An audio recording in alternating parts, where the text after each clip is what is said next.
Anjarakandy dental കോളേജിലെ BDS വിദ്യാർത്ഥി ആറിൽ നിതിൻ രാജിന്റെ മരണത്തിൽ മൊബൈൽ ഫോൺ കേന്ദ്രീകരിച്ച് അന്വേഷണം നടത്താൻ പോലീസ് തീരുമാനം. നിതിൻ സുഹൃത്തുക്കൾക്കയച്ച ശബ്ദ സന്ദേശങ്ങൾ പുറത്തു വന്നതോടെയാണ് അധ്യാപകർക്കെതിരെയുള്ള അന്വേഷണം ഗൗരവകരമായ തലത്തിലേക്ക് നീങ്ങുന്നത്. നിതിന്റെ ഫോൺ ഉൾപ്പെടെയുള്ളവ കോടതിയിൽ സമർപ്പിച്ച ശേഷം വിശദമായ ശാസ്ത്രീയ പരിശോധന നടത്തുമെന്ന് ചക്കരയ്ക്കൽ SHO KA ഫക്രുദ്ദീൻ അറിയിച്ചു. പ്രത്യേക സംഘത്തെ പോലീസ് നിയോഗിച്ചിട്ടുണ്ട്. മരണത്തിന് മുൻപ് നിതിൻ സുഹൃത്തിനോട് തന്റെ ദുരനുഭവങ്ങൾ വിവരിക്കുന്ന ശബ്ദ സന്ദേശം പുറത്തു വന്നിട്ടുണ്ട്. സ്റ്റാഫ് റൂമിൽ വെച്ച് അവർ എന്നെ ക്രൂരമായി അപമാനിച്ചു. നീ ഗേറ്റിന് പുറത്തിറങ്ങിയാൽ കൈയും കാലും വെട്ടും, കൈയില്ലാതെ ജീവിക്കേണ്ടി വരുമെന്ന് ഭീഷണിപ്പെടുത്തി. അമ്മയെയും അമ്മയുടെ സർജറിയെയും വരെ കളിയാക്കി. പരീക്ഷയ്ക്ക് 3 മാർക്ക് കുറച്ചുവെന്നും ഇത് മാതാപിതാക്കൾക്ക് സർപ്രൈസായി കൊടുക്കാനും പറഞ്ഞു. അപമാനം ഒരു പരിധിവരെ ഞാൻ ക്ഷമിച്ചു, ഒരുപാട് ക്ഷമിച്ചു. നിതിന്റെ ഇടറിയ ശബ്ദത്തിലുള്ള ഈ വെളിപ്പെടുത്തലുകൾ കോളേജിലെ പീഡനങ്ങളുടെ ആഴം വ്യക്തമാക്കുന്നു. സംഭവത്തിൽ ആരോപണ വിധേയരായ അനാട്ടമി വിഭാഗം മേധാവി ഡോക്ടർ MK റാം, അധ്യാപിക ഡോക്ടർ KT സംഗീത നമ്പ്യാർ എന്നിവരെ കഴിഞ്ഞ ദിവസം സസ്പെൻഡ് ചെയ്തിരുന്നു.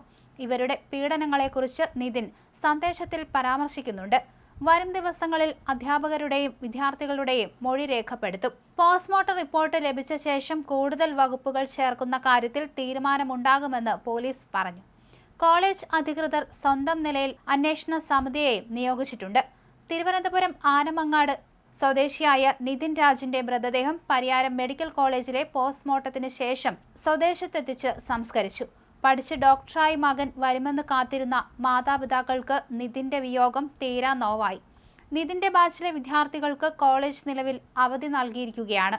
അധ്യാപകൻ ജാതി പറഞ്ഞും പുഴുത്ത പട്ടി എന്ന് വിളിച്ചും മകനെ അധിക്ഷേപിച്ചതായി പിതാവ് രാജൻ നേരത്തെ ആരോപിച്ചിരുന്നു. നിതിൻ രാജിന്റെ മൊബൈൽ ഫോൺ വിശദമായ ശാസ്ത്രീയ പരിശോധനയ്ക്കായി കോടതിയിൽ സമർപ്പിക്കാൻ പോലീസ് തീരുമാനിച്ചു. ഫോണിലെ ശബ്ദ സന്ദേശങ്ങൾ, വാട്സപ്പ് ചാറ്റുകൾ, അവസാനമായി വന്ന കോളുകൾ എന്നിവ കേന്ദ്രീകരിച്ചായിരിക്കും വരും ദിവസങ്ങളിലെ അന്വേഷണം. നിതിൻ ഉന്നയിച്ച പീഡന ആരോപണങ്ങളിൽ ഡിജിറ്റൽ തെളിവുകൾ ശേഖരിക്കുകയാണ് പ്രാഥമികമായ ലക്ഷ്യം. നിതിന്റെ മരണത്തിൽ അധ്യാപകർക്ക് പുറമെ സീനിയർ വിദ്യാർത്ഥികൾക്ക് റാഗിങ്ങുമായി ബന്ധപ്പെട്ട് പങ്കുണ്ടോ എന്ന് പോലീസ് അന്വേഷിക്കുന്നുണ്ട്. സഹപാഠികളുടെ മൊഴി രേഖപ്പെടുത്തുന്നതിനായി ഉടൻ തന്നെ പോലീസ് കോളേജിലെത്തും. സംഭവത്തിൽ പ്രതിഷേധം ശക്തമായതോടെ നിതിന്റെ ബാച്ചിലെ വിദ്യാർത്ഥികൾക്ക് കോളേജ് നിലവിൽ അവധി നൽകിയിരിക്കുകയാണ്. ഹോസ്റ്റലിലും കോളേജിലും പോലീസ് നിരീക്ഷണം ശക്തമാക്കിയിട്ടുണ്ട്. വരും ദിവസങ്ങളിൽ സസ്പെൻഷനിലായ അധ്യാപകരെ നേരിട്ട് വിളിപ്പിച്ച് ചോദ്യം ചെയ്യാനാണ് അന്വേഷണ സംഘത്തിന്റെ തീരുമാനം.